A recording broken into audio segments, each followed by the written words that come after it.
Good morning friends. आज मैं आपको बताने वाली हूँ मिस्ड एबॉर्शन क्या होता है और ये क्यों होता है और इसके क्या लक्षण होते हैं। दोस्तों, जैसा कि आपको नाम से ही समझ में आ रहा होगा, मिस्ड एबॉर्शन यानी कि कोई चीज़ मिस हो गई है। इसमें होता क्या है दोस्तों कि पहले जो 3 महीने की प्रेगनेंसी होती है यानी 12 हफ्ते की प्रेगनेंसी होती है, वो बहुत क्रूशियल टाइम पीरियड होता है। इसमें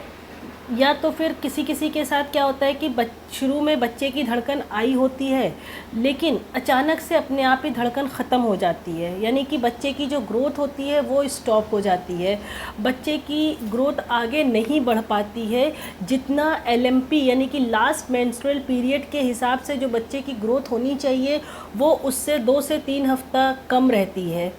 तो बच्चे की धड़कन ख़त्म हो गई है, बच्चे की ग्रोथ नहीं हो पा रही है, और इसमें साथ ही साथ जो पेशेंट होती है, प्रेग्नेंट लेडी होती है, उसको कोई लक्षण नहीं होते हैं। जैसे कि जो एबॉर्शन के मिसकैरेज के लक्षण हैं, जैसे कि ब्लीडिंग का आना या क्लॉट्स दिखाई देना या पेन एब्डोमेन होना या हैवी ब्लीडिंग का होना या वीकनेस वगैरह लगना, क्रैम्प्स होना, एब्डोमिनल क्रैम्प्स, ये सब चीज़ें नहीं महसूस होती हैं उसे। तो इसीलिए इसे मिस एबॉर्शन का नाम दिया गया है, क्योंकि इसमें ये सारी चीज़ें मिस रहती हैं, नहीं होती हैं। तो पेशेंट को और डॉक्टर को पता ही नहीं चलता है कि पेशेंट का मिस्ड एबॉर्शन हो चुका है। ये सिर्फ़ और सिर्फ पता चलता है जब डॉक्टर आपको कहती है कि आप एंटी स्कैन या लेवल 1 अल्ट्रासाउंड या 8वें हफ्ते पे आप अल्ट्रासाउंड करा करके आओ, ताकि पता चले कि बच्चे के अंदर धड़कन आ गई है, बच्चे की ग्रोथ नॉर्मल है, तब ये डायग्नोज़ होता है। दूसरा डायग्नोज़ करने का तरीका होता है कि बीटा HCG। उसमें क्या होता है कि एवरी 24 आवर 48 आवर्स में जो बीटा HCG का लेवल होता है प्रेगनेंसी में वो डबल होता है। लेकिन इसमें पता क्या चलता है कि जो बीटा HCG का लेवल है वो कम होना शुरू हो जाता है। टाइम के हिसाब से जो डबल होना चाहिए था वो डिक्रीज़ होना शुरू हो जाता है। और अल्ट्रासाउंड में भी यही होता है कि जो बच्चे की ग्रोथ होनी चाहिए अकॉर्डिंग टू LMP, वो उससे 2 से 3 हफ्ता कम रहती है। तो पता चलता है कि मिस्ड एबॉर्शन हो गया है, पेशेंट की जो प्रेगनेंसी थी वो ख़त्म हो गई है, और जो प्रेगनेंसी को आगे नॉर्मल होना चाहिए था टर्म के हिसाब से, जितना LMP है उतना नहीं है। ये ज़्यादातर 70 से 80% जो चांसेस होते हैं वो फर्स्ट 12 वीक्स के अंदर ही पता चल जाता है। लेकिन कभी कभी क्या होता है, किसी किसी के साथ, बहुत कम से, लेकिन किसी किसी के साथ 12 वीक्स के बाद भी ऐसा होता है कि अचानक से बच्चे की धड़कन अपने आप ही रुक जाती है। यानी कि 3 महीने तक तो बच्चा अच्छा ग्रोथ करता है, 2.5-3 महीने तक अच्छा ग्रोथ है, करस्पॉन्ड कर रहा है उसका LMP के हिसाब से, बेबी का जो साइज़ है, ग्रोथ है, और अचानक से चौथे महीने में प्रेगनेंसी रुक गई, धड़कन रुक गई, बच्चा अंदर ही अंदर ख़त्म हो गया है और पेशेंट को पता नहीं चलता। क्योंकि इसमें पेशेंट का जो तीसरे महीने के बाद जो प्रेगनेंसी का लक्षण है, जैसे कि ब्रेस्ट हैवीनेस होना, हल्का हल्का सा मीठा मीठा सा पेट में दर्द रहना, morning sickness, nausea, vomiting, back एक, ये सब चीज़ें तो दोस्तों ऑलरेडी तीसरे महीने के बाद धीरे धीरे कम होने लगती है। तो पेशेंट को और डॉक्टर को नहीं पता चल पाता है कि मिस्ड एबॉर्शन हो चुका है। इसमें सिर्फ़ और सिर्फ अल्ट्रासाउंड से या बीटा HCG से पता किया जा सकता है। अब मैं आपको इसके कॉजेज़ बताती हूँ। जो सबसे पहला कॉज है वो जेनेटिक डिफेक्ट होता है, यानी क्रोमोसोमल एबनॉर्मेलिटी होती है इसमें। कई बार क्या होता है दोस्तों कि एम्ब्रियो के अंदर कुछ ऐसा डिफेक्ट होता है जो कि कुदरत यानी कि जो नेचर है वो उस चीज़ को एक्सेप्ट नहीं करता है, और जो फर्टिलाइज्ड ओवम है या फर्टिलाइज्ड एग है, वो स्पर्म है, मतलब ये दोनों आपस में ग्रो तो कर जाते हैं, फर्टिलाइजेशन हो जाता है, लेकिन आगे चल करके वो खुद ब खुद रुक जाता है, ख़त्म हो जाता है। उनकी जो फर्टिलाइजेशन था वो होने के बावजूद उनकी जो ग्रोथ थी वो स्टॉप हो जाती है। तो ये कुदरती होता है, अपने आप होता है, क्योंकि नेचर उस चीज़ को नहीं एक्सेप्ट करता है। ये एक तरह से आपके लिए ब्लेसिंग भी है कि आपके अंदर कोई एबनॉर्मल बेबी नहीं पनप पा रहा है, पनपेगा, ग्रो करेगा, ताकि आपको आगे चल करके कोई तकलीफ़ ना हो। जो दूसरा रीज़न होता है वो मैटरनल फैक्टर होता है। उसमें दोस्तों कई बार क्या होता है, पेशेंट को जो मदर है उसको बहुत हाई ग्रेड फ़ीवर है या कोई ऐसा हाई डायबिटीज़ है, शुगर लेवल बहुत ज़्यादा हाई है, पीसीओडी है, या हार्मोनल इम्बैलेंस है, या प्रोजेस्टेरॉन बहुत ज़्यादा की कमी की वजह से, प्रोजेस्टेरॉन की बहुत ज़्यादा कमी की वजह से ऐसा होता है, या ऑटो इम्यून फैक्टर होते हैं जिसमें कि क्या होता है कि जो आपकी जो मदर की जो बॉडी एंटीजन होता है वो अपने बॉडी के ख़िलाफ़ ही एंटीबॉडी बनाने, अपने प्लासेंटा के ख़िलाफ़ ही एंटीबॉडी बनाना शुरू कर देता है, जिसकी वजह से क्या होता है कि आगे चल कर के जो फीटस होता है यानी जो एम्ब्रियो होता है वो उसको इफ़ेक्ट करता है या उसकी लाइफ को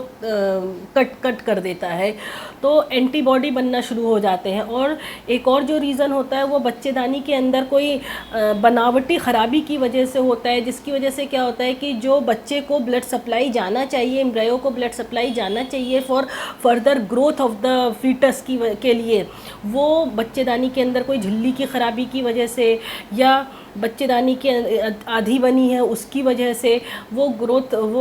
ब्लड सप्लाई नहीं पहुंच पाती है और बच्चे जो है कि धड़कन ख़त्म हो जाती है और जो वो होता है मिस्ड एबॉर्शन हो जाता है। या जो एक और रीज़न होता है वो ये कि माँ के खून के अंदर ही कोई ऐसी ख़राबी होती है, माँ का खून बहुत ज़्यादा गाढ़ा होता है या हार्मोनल डिस्टर्बेंस की वजह से जो बच्चे को सप्लाई जाना चाहिए, एम्ब्रियो को सप्लाई जाना चाहिए ब्लड सप्लाई, वो कर्टेल हो जाती है, रुक जाती है, जिसकी वजह से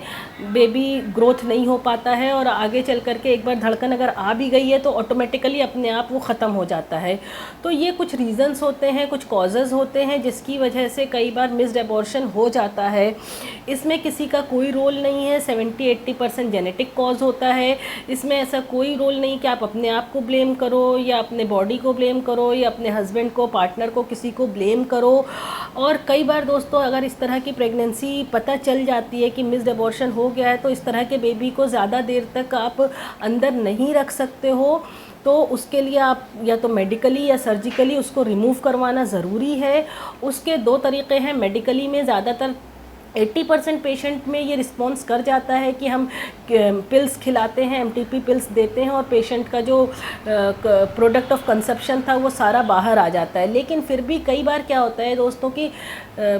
नहीं आ पाता है, कुछ पार्ट उसका चिपका रह जाता है, तो उसके लिए हमें सर्जिकल रिमूव करना पड़ता है, जिसमें कि हमें मरीज़ को एनेस्थीसिया देना होता है, एक दिन के लिए हॉस्पिटल में रखना पड़ता है या हाफ डे के लिए पेशेंट को हॉस्पिटल में रख करके एनेस्थीसिया दे करके उसके प्रोडक्ट कंसेप्शन को निकालना होता है। इसका एक फ़ायदा और होता है दोस्तों, अगर हम डीएनसी कर रहे हैं तो अगर आपका 2 से 3 बार का हिस्ट्री है कि अपने आप ही धड़कन आकर के ख़त्म हो जा रही है या बेबी मिसकैरेज हो जा रहा है, 2 बार 3 बार ऐसा हो चुका है, तो इसका एक फ़ायदा ये होता है कि हम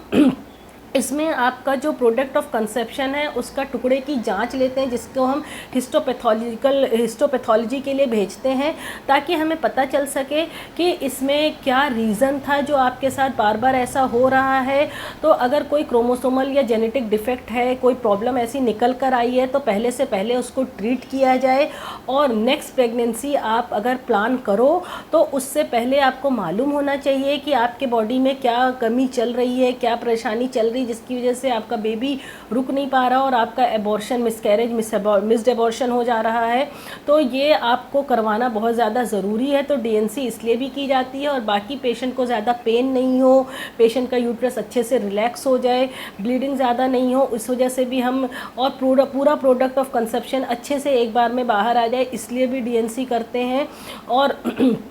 दोस्तों इसमें जो सबसे बड़ी बात है वो ये कि इसमें डॉक्टर और जो पेशेंट होता है दोनों में से किसी को पता ही नहीं चल पाता है कि मिस्ड एबॉर्शन किस स्टेज पर हुआ और कब हुआ और क्यों हुआ। सिर्फ ये कुछ कॉजेज़ हैं जिसको कि माना जाता है कि ये रीज़न हो सकते हैं। तो आप आगे चल कर के अपनी एक अच्छी लाइफ स्पेंड कर सकते हो और एक अच्छा बेबी कंसीव करके 9 मंथ की प्रेगनेंसी को हेल्दी बेबी डिलीवर कर सकते हो, अगर आप इस तरह से आप अपने